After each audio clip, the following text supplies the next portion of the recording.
جاگ جمہورے جاگ، جاگ جمہورے جاگ۔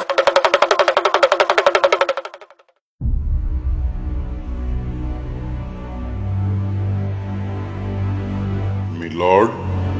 جوتے مارے جائیں، اسمگلنگ ہوئی نہیں، ایان مجرم نہیں، نظام عدل نہ سمجھنے پر عوام کو جوتے مارے جائیں، کھوسا کو ستارہ امتیاز دینے کی سفارش کیجئے،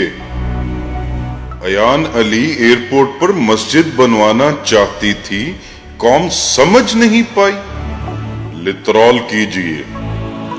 جوتے سے مراد لتر ہے، ہاں ہمیں لتر مارے جائیں، 18 نمبر کا ٹھیک رہے گا،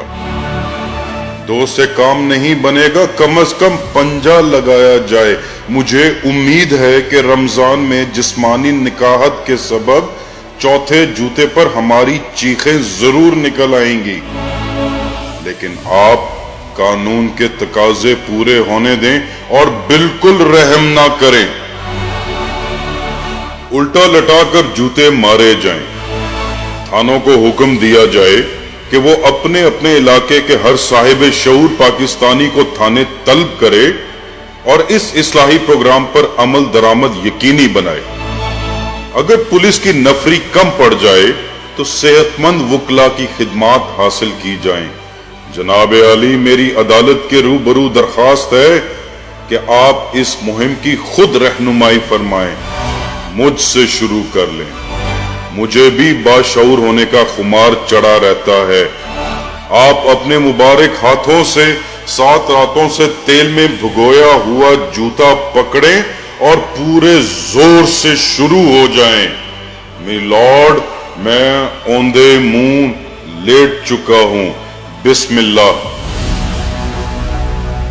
آپ فرما رہے ہیں کہ کس جرم کی سزا دی جائے؟ میرے آقا، باشعور پاکستانیوں کا جرم بڑا ہی سنگین ہے،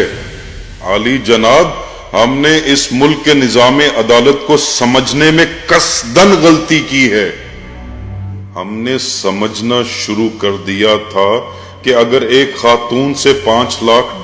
پکڑے جائیں اور یہ ثابت ہو جائے کہ وہ یہ غیر ملکی کرنسی باہر لے جا رہی تھی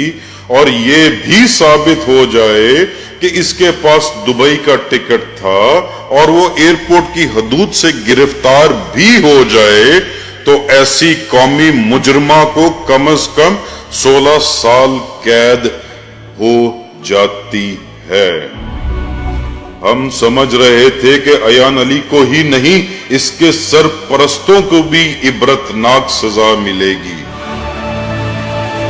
معزز عدالت انصاف کرے گی اور ڈالرز کی برآمدگی کو ٹھوس ثبوت کے طور پر قبول کرے گی،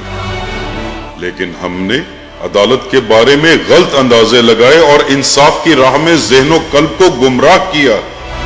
ہم نے غلط سوچا تھا، ہم یہ بھول گئے تھے کہ معاملہ فہم عدالتیں فیصلے صادر فرماتے وقت جرم سے زیادہ مجرم کی حیثیت کو سامنے رکھتی ہیں،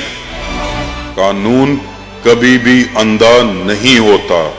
اگر کسی سکینہ بی بی سے $11,000 بھی برآمد ہو جاتے تو یقیناً اس کو سزا سنائی جا چکی ہوتی، بلکہ اس کے پورے خاندان کو عبرت کی علامت بنا دیا جاتا، قانون کھل کھلا کر سامنے آتا، ہمیں علم ہی نہیں تھا کہ ہائی پروفائل سمگلرز مجرم نہیں مہمان ہوتے ہیں، اور ان کے فیصلے معاشی، سماجی اور سیاسی نزاکتوں کو سامنے رکھ کر کیے جاتے، ہم کے اس ملک کے پیدائشی شہری ہیں، اس سسٹم کو اب تک کیوں نہیں سمجھ سکے، اس غفلت مجرمانہ پر ہمیں جوتے مارے جائیں، آپ نے ٹھیک فرمایا کہ کسٹمز حکام ثابت نہیں کر سکے کہ ایان علی واقعی یہ ڈالرز اسمگل کرنا چاہتی تھی، نہیں، ایان علی نے ایئرپورٹ پر مسجد تعمیر کروانی تھی، وہ نیک دل بی بی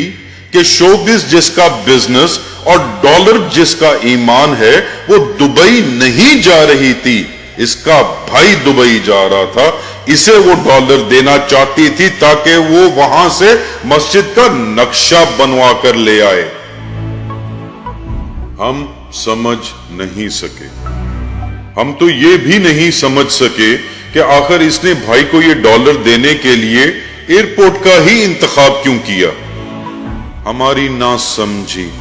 کم عقلی اور عدالت کے بارے میں خوش گمانیوں پر مبنی رائے کی ہمیں سزا دی جائے۔ ہمیں تو یہ بھی عدالت سے پتا چلا کہ اسمگلنگ کی کوشش کرنا کوئی جرم نہیں ہے۔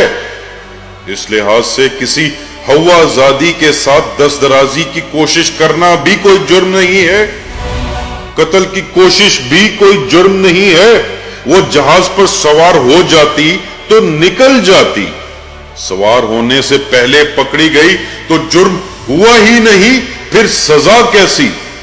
ہم یہ سب کچھ کیوں نہیں سمجھ سکے؟ ہمارا یہی جرم ہے۔ علی جاہ لتر اٹھائیے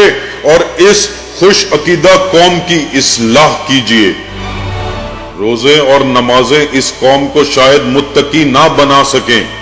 آپ ہی اس کو نیک بنا دیں۔ لترول کا حکم ہو میلارڈ۔